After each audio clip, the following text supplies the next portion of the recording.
So hey guys, welcome to this channel. तो recently मैंने ये बुक पढ़ी, the richest man in Babylon, और आई होप आप सब ने ये नाम कहीं ना कहीं पर तो सुना होगा। तो ये पूरी बुक फाइनेंशियल नॉलेज पे ज़्यादा बेस्ड है। बहुत ही ज़्यादा बेसिक चीज़ों से लेके मतलब आपकी सेविंग्स, अर्निंग्स, फिर इन्वेस्टमेंट, इसके बारे में बहुत ही अच्छे से बात की गई है। आपके ग्रोथ में कितना ज़्यादा इंपॉर्टेंट है वो सब इसमें बताया गया है। तो आज के वीडियो में इसी के बारे में बात करेंगे। तो शुरू करते हैं वीडियो को। तो बेसिकली इसमें 11 चैप्टर्स है।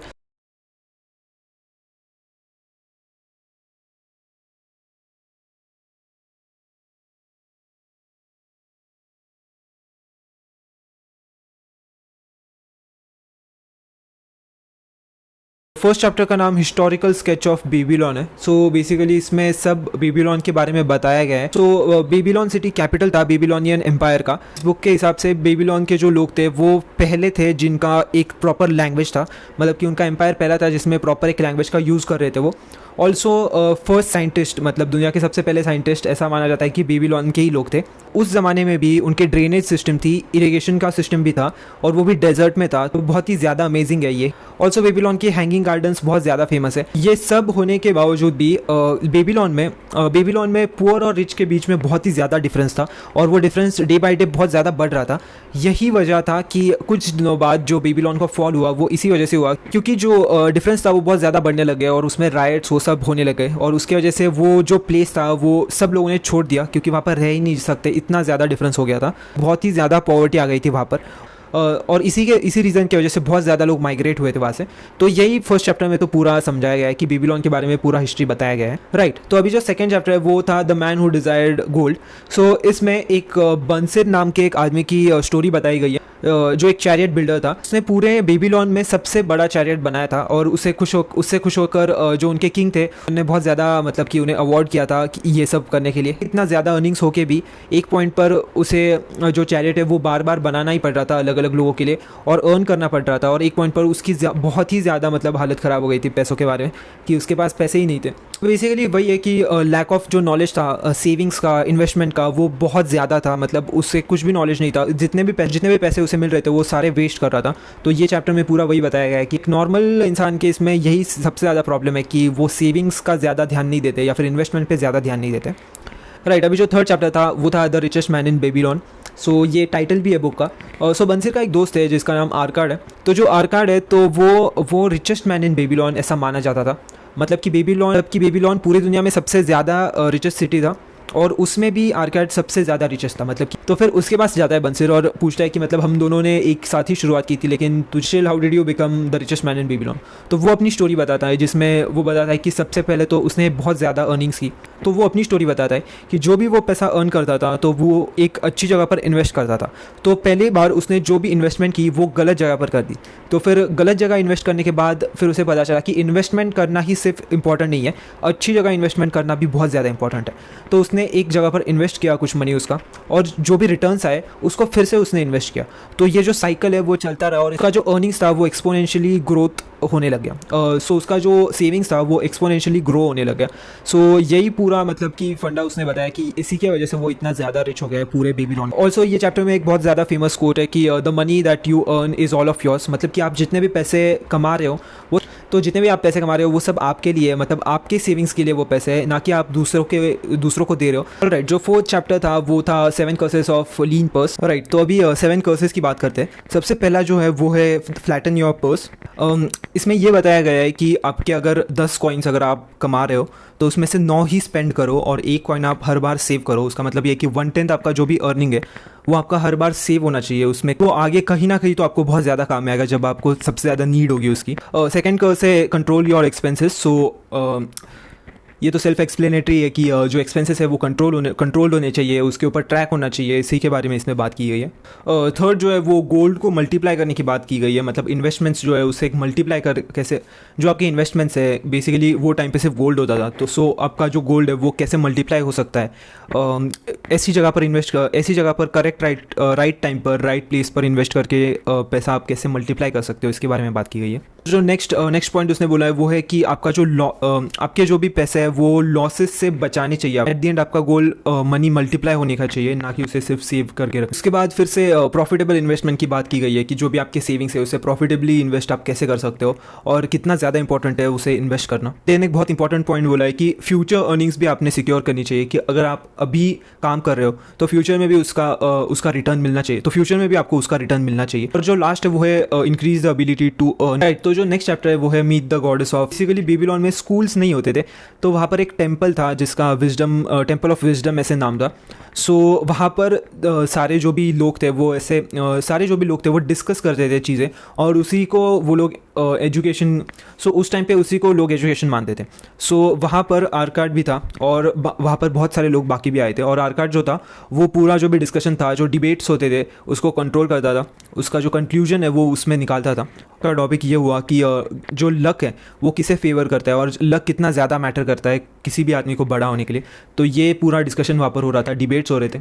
सो कुछ लोग फेवर में थे कि बिल्कुल लक बहुत ज़्यादा हेल्प करता है, क्योंकि उसे देखिए कितना लकी था वो, और वो ऐसे ऐसे स्टोरीज़ वहाँ पर डिस्कस की गई है लेकिन मोस्टली लोग लक के ही फेवर में थे कि लकी कोई होता है तो ही कि कोई अगर लकी होता है तो ही उसे मतलब कि ग्रोथ मिल सकता है। लेकिन इसका कंक्लूजन यही निकाला कि राइट टाइम पर राइट अपॉर्चुनिटीज़ जो ग्रैब कर रहा है वही सबसे ज़्यादा लकी होता है। सो बेसिकली लक ऐसा कोई फैक्टर हमारे हाथ में तो नहीं है, लेकिन अगर आप अपॉर्चुनिटीज़ को ग्रैब कर रहे हो राइट टाइम पर तो वो हमारे हाथ में, और वही हमने करना चाहिए। यही इसमें डिस्कस किया। इसके बाद 5 लॉज ऑफ गोल्ड डिस्कस किए। फर्स्ट ऑफ ऑल वही फिर से डिस्कस किया कि 1/10 आपका जो भी अर्निंग है वो आपका सेव होना चाहिए और उसे इन्वेस्ट करना चाहिए। सेकंड उन्होंने डिस्कस किया है कि जो गोल्ड है उसका वैल्यू हमेशा मल्टीप्लाई होता है या फिर इंक्रीज़ होता है। इसके बाद वही डिस्कस किया है कि सिर्फ गोल्ड होना भी इंपॉर्टेंट नहीं है, उसे इन्वेस्ट करना भी बहुत इंपॉर्टेंट है, और वो भी प्रॉपर नॉलेज के साथ, क्योंकि कहीं पर भी इन्वेस्ट करके आप खुद लॉस में जा सकते हो। तो ये डिस्कस किया गया है कि गोल्ड को प्रॉपर जगह पर इन्वेस्ट करना कितना ज़्यादा इंपॉर्टेंट है अगर आपको प्रॉपर रिटर्न्स चाहिए तो।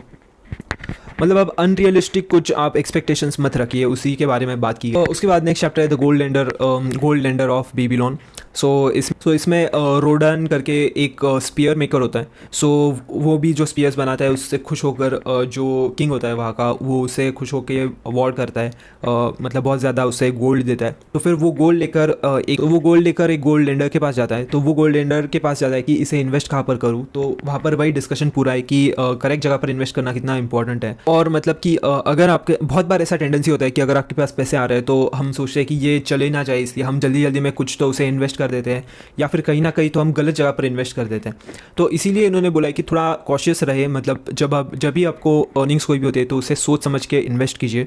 उसके बाद एक वॉल के ऊपर, बेबीलोन की जो वॉल है वो भी बहुत ज़्यादा फेमस है, तो उसी के ऊपर बात की गई है कि एक बार वॉर हो रहा था, और वो वॉर के टाइम पर कैसे लोग हर बार वो जो कमांडर थे उनसे पूछते थे कि कुछ लोग पूछते थे मेरे डैड का क्या होगा, मेरे हस्बैंड का क्या होगा। तो ऐसे सब चीज़ें पूछते थे। तो कमांडर सिर्फ यही बोलता था कि आप बिल्कुल डरिए मत, क्योंकि जो वॉल्स है वो बचा लेगी बेबीलोन को, क्योंकि वो आज तक कभी भी मतलब गिरी नहीं है, या फिर इसे कोई भी मतलब आ नहीं सका है उसको क्रॉस करके। तो वही हुआ, इतने सारे बड़े वॉर के बाद भी जो बेबीलोन का वॉल था वो फॉल नहीं हुआ। तो यही चीज़ इसमें बताई गई है। इसे ये चैप्टर की मुझे तो कुछ ज़रूरत नहीं लगी इसमें डालने की, लेकिन anyways but moving on, camel trader of Babylon करके और एक चैप्टर है। तो इसमें टारकार्ड करके इसमें टारकार्ड करके एक आदमी की स्टोरी बताई गई है। थोड़ा सा प्रोनाउंसिएशन ऊपर नीचे फिर से मैं बोल रहा हूँ, हो सकता है। सो वो बहुत ज़्यादा मतलब एक सर्वाइवर ही था, क्योंकि उसने 2 दिन से कुछ भी खाया नहीं था, ना ही उसने कुछ मतलब उसने 2 दिन से कुछ भी खाया नहीं था, उसका बहुत ही ज़्यादा मतलब हालत ख़राब था।